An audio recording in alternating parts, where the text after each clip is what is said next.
Shalom and welcome to 2 Minutes of Torah. Parak Vav, last chapter in Myers-Braishit. The Passuk writes, Hashem regretted making man, and he was saddened by it, after all of man's sins.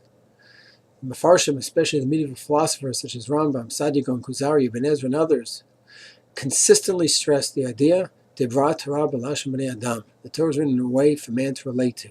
And God forbid, should we take these Pesukim, implying God's physicality, literally.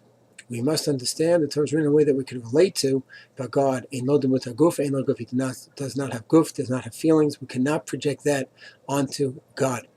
The Rambam is so serious about this point in the Mishnah Torah.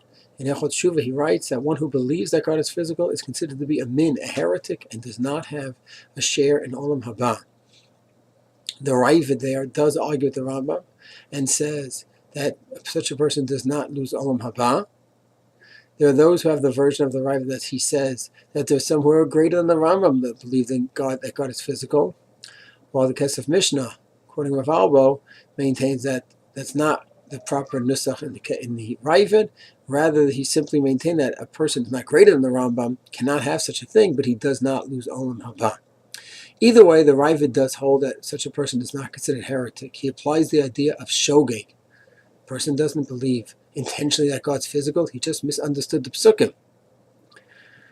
Apparently the Rambam did not accept this. He does know there's a category of shogeg in all areas of halacha.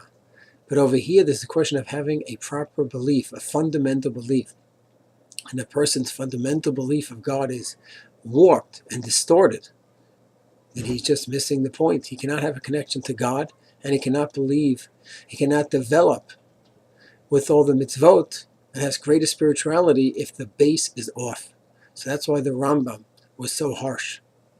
Either way, everyone accepts, including the Raavad, that God is not physical, Dibra, Torah, Adam, and of course that is how we have to understand the Pesukim. The argument is only whether, if one unfortunately, tragically understands the Pesukim in the wrong way, do we label him a min, and does he lose the Olam Habah? But of course the Masorah teaches us, Dibra, Torah, Adam, we can never project anthropomorphism onto God. Shalom.